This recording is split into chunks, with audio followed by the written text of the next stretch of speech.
The Billikens collapse in the second half versus the Wichita State Shockers, and we're going to break it all down today. Welcome, everybody, to another reaction podcast here at Arch City Sports. Today, we're going to break down the St. Louis Billikens 88-63 loss versus the Wichita State Shockers. Before we dive into everything today, make sure to, of course, go like and subscribe if you're on YouTube. Follow and rate the podcast if you're on Spotify or Amazon Music. Of course, go follow on Instagram, TikTok, and we're also over there on X for daily St. Louis sports content. An 88-63 loss to a very scrappy Wichita State team. We're going to break that all down today. It was a decent first half. We were down 40-37 at the half, and the second half was a collapse, especially offensively. We're going to talk about the offense and the defense. Let's start with the offense here. For us altogether, it's really tough without Robbie Avila. And for your two main guys, Gibson, Jimerson, and Isaiah Swope, to combine for 4 for 23 from the field, it's going to be very hard to win. Gibson Jimerson went 1 for 9, 1 for 7 from 3, 8 points, 3 rebounds. And it wasn't like they were really bad looks. He was getting some good opportunities, and it just was not falling. Really short on a lot of his misses from 3. And a couple layups at the rim that just rattled right around and out that were wide open. So definitely not his net. Definitely not his night. Isaiah Swope went 3 for 14, 0 for 8 from 3, 6 points, 6 assists. I have to find his turnovers. It was one of the worst games so far in this early season for Swope. He had 5 turnovers. He's one of those players that is willing to take really difficult shots. And on nights like tonight, where it's not falling, it looks pretty bad. He did have a couple wide open opportunities that did not fall as well. Just not his night either. And like I said, when you get a combined 14 points on 4 of 23 shooting and 1 for 15 from 3 from your second and third best player outside of Robbie Avila, and with Robbie out, those two guys performing like this, it's going to be very difficult to win. As a team, we shot 39, almost 40% from the field. We were 6 for 30 from 3. That's a 20% percentage there. And then we have 11 for 21 for the free throw line for 52%. Nothing was falling at all offensively. But we kept it in. We kept it in the first half. Like I said, down 40-37 at the half, and then outscored 48-26 in the second half. So an absolute collapse.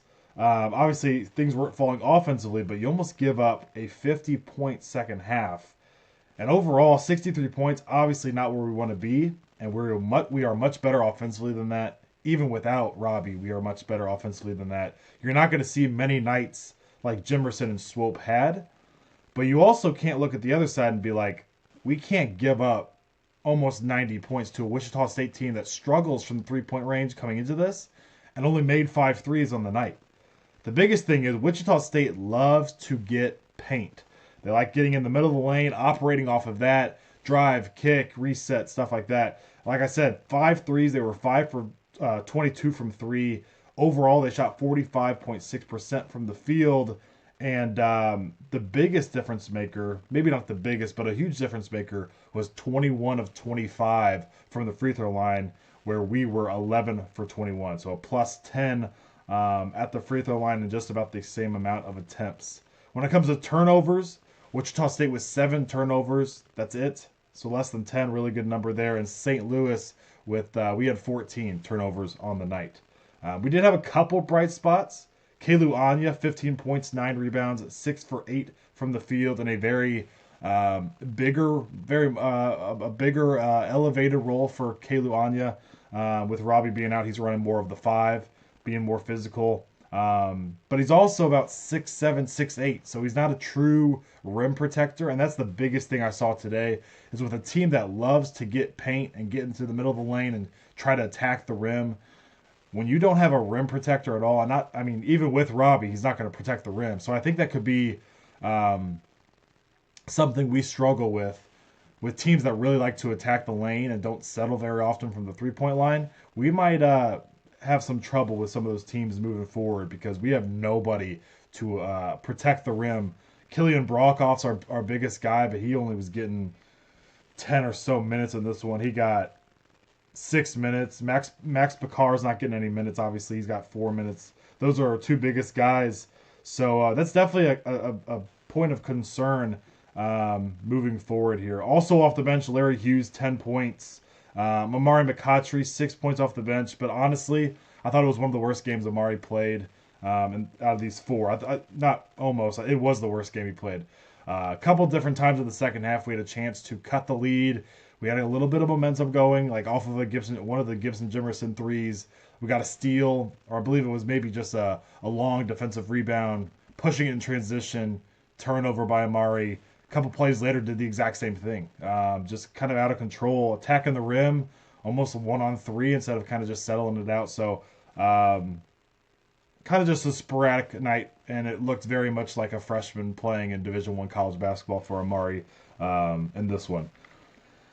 One other bright spot, Kellen Thames. I have not mentioned him yet on this reaction podcast. 15 points, 8 rebounds, 6 for 10 from the field. He was 2 for 7 from the free throw line, but overall, Anya and Thames are two definite bright spots, not just in this one, but overall this year. Both of them have performed in just about every game. Kellen Thames might be your most consistent player in this first 4 games for SLU. We're sitting at 2-2 now. A loss to Santa Clara to start the year, a loss to Wichita State. So that's 2 losses that obviously going into the season, projections wise, with Robbie, obviously we think we win both of these, even though Robbie was healthy for the first one.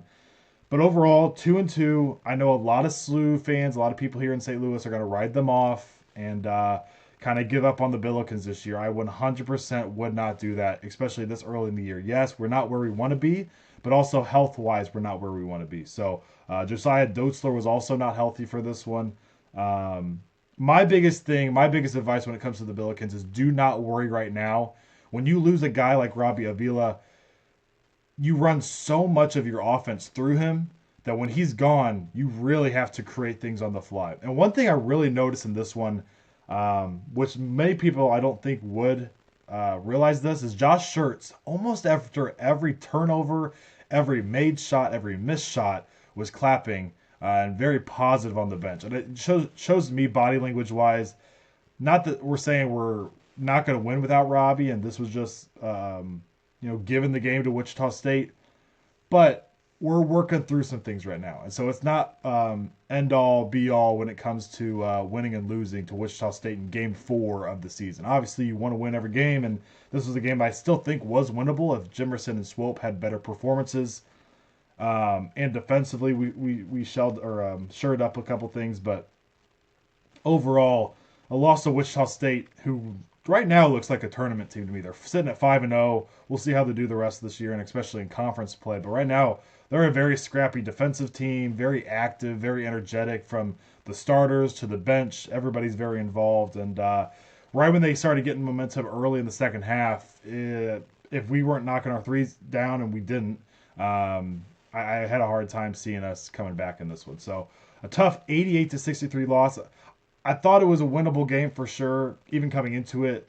I also thought we obviously could lose this one. This is not one that I thought was an automatic win, like I think our next one will be with Quinnipiac. But a 25-point loss is pretty ugly. We definitely need to shore up some things. Like I said, our next game at Quinnipiac, or versus Quinnipiac at home on Monday night. If you're listening to this on a Sunday, it'll be tomorrow.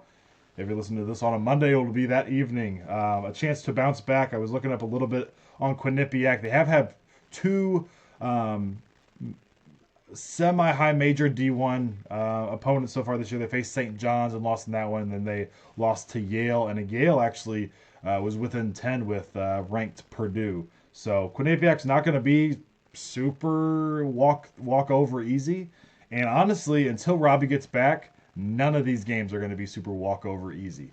But like I said, when you lose a guy that not only is your most likely leading scorer, leading rebounder, could be up there with team and assists, you run everything offensively through him. He's your center hub that you run everything through. And especially a guy like Gibson Jimerson, he feeds off of a guy like Yuri Collins who feeds him the ball.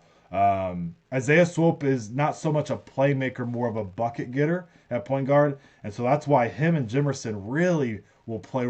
Like I'm a firm believer they're going to play great off the ball with Robbie Avila. It's going to be a perfect fit. We just have to see it, and we have to get Robbie healthy. It's going to still be a couple weeks, so we just kind of have to ride the ship, win these games that even without Robbie we're supposed to win. Like even though I think Quinnipiac is not going to be a complete walkover type game. This is a game we still have to win even without Robbie. We're very much talented enough.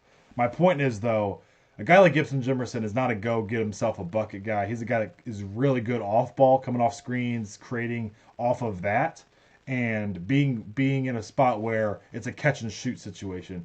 And when you don't have a guy that really feeds him in that situation, specific spot, it's going to be really hard for him to score. With that being said, he did have plenty of chances in this one, but I do think Wichita State played him very well. And Isaiah Swope had several chances, even in the middle of the lane, floaters just not falling. Everything short from him and Jimerson in this one. But they also played 35 minutes and 33 minutes respectively. But we have to expect that from them. Anya played 28 minutes, Kellen Thames 33, and Kobe Johnson played 25 minutes. He did have 4 fouls.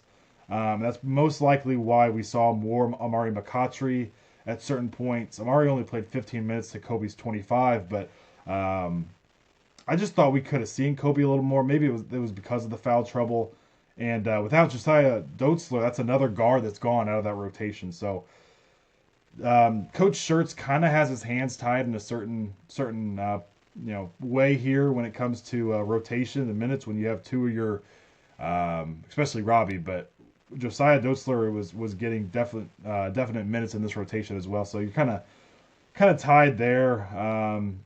Brokoff and Picard only played in garbage time, so it was really a 7-man deep rotation, and our biggest guy was Anya, who's sitting at 6'8",